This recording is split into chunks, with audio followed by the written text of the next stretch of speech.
بسم اللہ الرحمن الرحیم نحمدہ ونصلی ونسلم علی رسولہ الکریم۔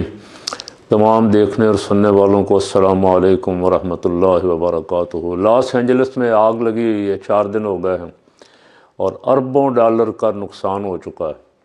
بہت سارے لوگوں کے گھر جل گئے ہیں، بے گھر ہو گئے ہیں، سامان اٹھا کے در بدر ہیں۔ پناہ گاہوں میں ان کو جگہ دی جا رہی ہے، کچھ کو ہوٹلوں میں ٹھہرایا جا رہا ہے، کچھ کو بڑے بڑے ہالوں میں۔ سمجھ نہیں آ رہی، آگ جو ہے وہ بڑھتی چلی جا رہی ہے، بڑھتی چلی جا رہی ہے۔ ہوا تیز ہے اور ہوا آگ کو مزید آگے سے آگے۔ بڑے بڑے ہالی ووڈ اداکاراؤں کے اور دیگر دنیا کے ملکوں کے شوقین لوگوں کے وہاں بڑے بڑے عالی شان مکانات تھے جو جل کے راکھ ہو گئے۔ امریکہ میں احتجاج ہوا، کوئی شک نہیں۔ احتجاج امریکہ میں غزہ پہ بھی ہو رہا ہے، سال ہو گیا ہے۔ یونیورسٹیوں کے طلباء بھی احتجاج کر رہے ہیں، بہت سارے عام لوگ، حتیٰ کہ یہودیوں نے بھی احتجاج کیا باقاعدہ کہ غزہ پہ بمباری بند کی جائے، بچوں کا ناحق خون بہایا جا رہا ہے۔ لیکن ایک شخص نیتن یاہو اور دوسرا جو بائیڈن، یہ 2 خونخوار درندے مل کے جتنا ظلم ہو سکتا ہے کر رہے ہیں۔ روزانہ خبر چلتی ہے، آج غزہ میں 40 شہید ہو گئے، آج غزہ میں 70 شہید ہو گئے، آج غزہ میں 100 شہید ہو گئے۔ دنیا میں کوئی ادارہ نہیں ہے اس کا ہاتھ روک سکے، کوئی ادارہ نہیں ہے اس کو فٹے منہ کہہ سکے۔ ایک شخص، اچھا اس کے اپنے کئی جرنیل بھی باغی ہو گئے ہیں جو نہیں چاہتے اس طرح کا قتل عام، وہ بھی سمجھتے ہیں ہم جو کر رہے ہیں زیادتی ہے، لیکن اس کے باوجود بھی ایک شیطان صفت آدمی، یہ ہے جمہوریت۔ یعنی کہتے ہیں جی یہ جمہوریت ہے، تو جمہوریت کا معنی یہ ہے جمہور کی رائے کے مطابق حکومت کرنا۔ تو جمہور کی رائے امریکہ، برطانیہ، یورپ، بہت بڑے بڑے جلوس نکلے غزہ کی حمایت میں، جنگ بندی کی جائے، لیکن وہ جمہوریت کے نام نہاد علمبرداروں نے کسی ایک کی نہیں سنی۔ امریکہ میں کالجوں یونیورسٹیوں کے طلباء نکلے، ان کو معطل کر دیا گیا، بہت ساروں کو نکال دیا گیا۔ لیکن یہ کیسی جمہوریت؟ یہی ہم کہتے ہیں کہ جمہوریت وہ ہے جو قرآن و سنت کے تابع ہو۔ یعنی جمہوریت میں اگر 4 بدمعاش مل کے ظلم کرنا چاہیں کسی پہ تو انہیں آئین اجازت نہ دے اور ان کے لیے کچھ سزا بھی تجویز کرے آئین کے، اگر انہوں نے عوام پہ ناحق ظلم کیا، انسانی حقوق کی خلاف ورزی کی، انسانی حقوق پامال کیے، عورتوں بچوں کو تو میرے آقا مولا صلی اللہ علیہ وسلم لشکر روانہ کرتے ہوئے حکم فرمایا کرتے تھے کہ بچوں اور عورتوں کو کچھ نہیں کہنا اور ان کو تحفظ دینا ہے۔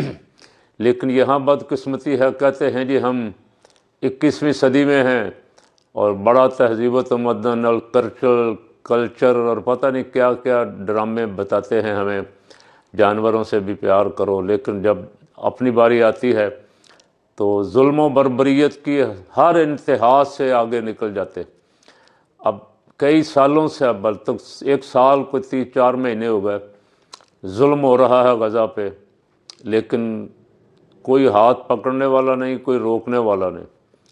اب میرا خیال ہے جتنا ظلم وہاں کیا ہے، 40-50 ہزار آدمی وہاں، بلکہ رات کو ایک خبر میں دیکھ رہا تھا کہ 55,000 کے قریب افراد اب تک شہید ہو چکے ہیں، لقمہ اجل بن چکے ہیں غزہ میں۔ اور اب یہاں 4 دن کے اندر اندر جو تباہی ہوئی ہے، اربوں خربوں ڈالر کی تباہی ہو گئی، اور ابھی پتہ نہیں یہ بات کہاں جا کے رکے گی۔ کام چل رہا ہے، آگ پھیل رہی ہے، بڑے بڑے متکبر۔ اور کل میں کسی صاحب کو سن رہا تھا اور وہ کہہ رہے تھے یہاں کوئی پتہ نہیں کوئی بڑا اداکار، اس کا بیان جو تکبر اور رعونت پہ مبنی تھا کہ غزہ کو تو بالکل ملیا میٹ کر دینا چاہیے، اب وہ بھی اس کی آگ کی زد میں آ گئے۔ تو اللہ کا انتقام جو ہے وہ بڑا سخت ہے، اس سے ڈرنا چاہیے۔ بڑے بڑے جابروں کو، ڈکٹیٹروں کو، آمروں کو، بڑے بڑے فرعونوں اور نمرودوں کو بھی جب پکڑ آئی ہے تو پھر چھڑانے والا کوئی نہیں تھا۔ کاش موجودہ دور کے حکمران کسی ملک میں بھی ہوں، ان واقعات سے سبق حاصل کریں۔ قرآن پاک تو ساری انسانیت کی ہدایت کے لیے تشریف لایا، نازل کیا گیا۔ قرآن پاک عطا فرما کے بھیجا گیا رسول پاک صلی اللہ علیہ وسلم کو، ایک ایک صورت، دو دو صورتیں، کبھی ایک آیت کبھی دو آیتیں، اسی لیے تاکہ قیامت تک آنے والے انسان اس سے سبق سیکھیں۔ اور واقعات بیان کر کے ارشاد فرمایا لقد کان فی قصصہم عبرۃ لأولی الالباب، یہ واقعات جو ہم نے بیان کیے ہیں ان میں تمہارے لیے، عقل والوں کے لیے عبرت ہے، اگر وہ کچھ سمجھنا چاہیں، سیکھنا چاہیں۔ تو قرآن پاک ایک اور جگہ ارشاد فرمایا وَسَيَعْلَمُ الَّذِينَ ظَلَمُوا أَيَّ مُنقَلَبٍ يَنقَلِبُونَ، ظالم ان قریب جان لیں گے کہ ہم کس طرح ان کو الٹ پلٹ کرتے ہیں۔ تو اب آدھا امریکہ آگ میں جل رہا ہے اور آدھا برف میں ڈوبا ہوا ہے۔ اگر برف تھوڑی سی اور بڑھ جائے، 4 فٹ ہے تو 8 فٹ ہو جائے تو کیا بچے گا؟ انسان دب کے مر جائیں گے۔ وہ جو متکبر، بڑا بڑا غرور کرنے والے، جو اللہ کی نافرمانی کر رہے ہیں، ناحق خون بہا رہے ہیں، ان کو پتہ نہیں میرے مالک کی پکڑ بڑی سخت ہے، اور یہ آگ بڑھتے بڑھتے پتہ نہیں کہاں چلی جائے۔ پورا ٹل لگا بیٹھی ہے انتظامیہ، ہیلی کاپٹروں کے ذریعے، جہازوں کے ذریعے پانی پھینکا جا رہا ہے۔ لیکن کاش اپنی غلطیوں سے، جو ظلم اور بربریت امریکہ نے چھوٹے ملکوں پہ کی ہے، جو انسانوں کا خون بہایا ہے، قتل عام کیا ہے، عراق میں، افغانستان میں، لیبیا میں، اب شام میں، یمن میں اور غزہ میں خاص کر کے، کاش اس سے توبہ کر لیں۔ اگر اللہ کی پناہ میں آنا ہے، اللہ کے عذاب سے بچنا ہے، تو پھر تو اللہ کی راہ میں توبہ ہی ایک رستہ ہے کہ اس کی بارگاہ سے معافی مانگو، گڑ گڑاؤ، رو۔ اس کی پکڑ کبھی آگ کی صورت میں، کبھی پانی کی صورت میں، کبھی برف کی صورت میں۔ پانی آتا ہے تو پتہ راتوں رات شہروں کے شہر، بستیوں کی بستیاں ڈوب جاتی ہیں۔ اب مجھے حاشا وکلا قطعاً خوشی نہیں ہے، اور میں نے کل پرسوں بھی مریم نواز صاحبہ کو گزارش کی تھی کہ دشمن مرے تو خوشی نہ کریے، سجنا بھی مر جانا۔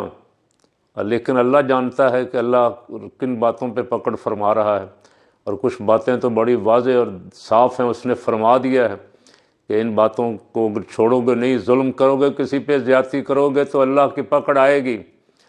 تو یہ بڑے بڑے دنیا دار، بڑے بڑے سیکولر، بڑے بڑے اداکار جو بہت سارے خدا کو بھی نہیں مانتے، اب کسی کو تو پکارتے ہوں گے نا، اور جس کو پکارتے ہو وہ خدا ہے، اس کو جس کو مدد کے لیے پکارتے ہو، جس کی طرف متوجہ ہوتے ہو، اور اس کے احکامات ماننے کا اس سے وعدہ کرو۔ اللہ کی پکڑ سے بچنا ہے تو اللہ کی بارگاہ میں توبہ کرو۔ یہ سب کے لیے سبق ہے، میرے لیے بھی، آپ کے لیے بھی، کہ اللہ رب العالمین اپنی فرما برداری نصیب فرمائے۔ بہت سارے لوگ پیشن گوئیاں کر گئے کہ عذاب آئے گا، آگ آئے گی، پانی آئیں گے، دریا چڑھیں گے، لیکن اللہ جانتا ہے یہ سارا کچھ جب جب اس کی تقدیر ہے، جب جب وہ پکڑ کرے گا جس کو، اس کو ان عذابوں میں کسی کو جلا دے گا، کسی کو ڈبو دے گا۔ ایک تو کفار کے لیے اور ظالموں کے لیے جہنم کی آگ ہے، اور بعض بدبخت ایسے ہیں جن کو دنیا میں بھی آگ کا عذاب پہنچ جاتا ہے ان کی نافرمانیوں کی وجہ سے۔ جب بے حیائی حد سے بڑھ جائے، بے شرمی حد سے بڑھ جائے، دنیاوی مفاد اور رونت، تکبر، غرور انسان کے سر پہ سوار ہو جائے اور خدا بھول جائے، تو پھر اس طرح پکڑ آتی ہے، ایسی پکڑ آتی ہے کہ وہ مکان جو کل تک لاس اینجلس میں کروڑوں کے مکان تھے، نہیں اربوں ڈالر کے مکانات تھے، جل کے راکھ ہو گئے، اور ان کے مالک جو بڑے اپنے آپ کو بڑا فن سمجھتے ہوں گے، ظاہر ہے اتنے بڑے بڑے مکان بنائے ہوئے تھے، اور وہ ایک بیگ لے کے بھاگتے نظر آ رہے ہیں۔ بعض کو شاید وہ بیگ اٹھانا بھی نصیب نہ ہوا ہو۔ تو اس لیے یہ سبق ہے سب دیکھنے والوں کے لیے، سننے والوں کے لیے، بولنے والوں کے لیے، یہ خبریں سننے والوں کے لیے، بار بار ٹی وی پہ مناظر دیکھنے والوں کے لیے، کہ اللہ کے سامنے کبھی بھی سرکشی اور بغاوت مت کرو، ان بطش ربک لشدید، میرے رب کی پکڑ جو ہے وہ بہت سخت ہے۔ اللہ ہم سب کو اس سے محفوظ فرمائے اور ہمیشہ اس کی اپنی بارگاہ میں جھکتے رہنے اور توبہ و استغفار کرتے رہنے کی توفیق عطا فرمائے۔